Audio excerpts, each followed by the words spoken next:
ഇത് ഞാൻ വളർത്തുന്ന പുതിനയാണ്. ഇത് കടയിൽ നിന്ന് വാങ്ങിയ തണ്ടിൽ നിന്ന് ഉണ്ടാക്കിയെടുത്ത പുതിനയാണ്.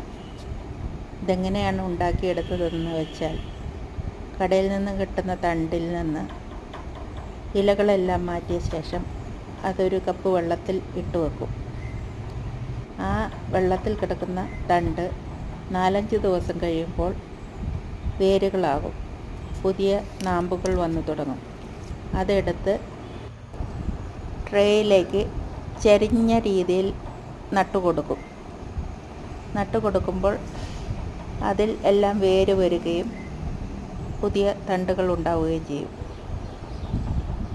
വേറൊരു ടിപ്പ് പറഞ്ഞു തരാം. ഞാൻ പ്രയോഗിക്കുന്ന ടിപ്പാണ്. പുതിന വളർന്നു കഴിഞ്ഞ ശേഷം ഇതുപോലൊരു ഈർക്കിലി എടുത്ത്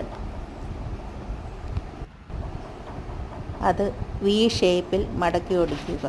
അതിനുശേഷം പുതിനയുടെ നാമ്പ് പിടിച്ച്, കിളർത്ത് നിൽക്കുന്ന പുതിനയുടെ നാമ്പ് പിടിച്ച് അത് താഴേക്ക് വെച്ച ശേഷം ഈർക്കിലി കൊണ്ട് ക്ലിപ്പ് ഇട്ട് വെക്കുക. 4-5 ദിവസം കഴിയുമ്പോൾ ആ തണ്ടിൻ്റെ തലപ്പ് നല്ല വളർച്ചയുള്ളതാകും. അതിനുശേഷം വേറെ തളിർപ്പുകൾ അതിൽ നിന്നുണ്ടാവുകയും, ഇങ്ങനെ പുതിന വളർന്നു വരുന്നതിനനുസരിച്ച് അതിൻ്റെ നാമ്പ് പിടിച്ച് ഈർക്കിൽ കൊണ്ട് ക്ലിപ്പിട്ട് വെക്കുക.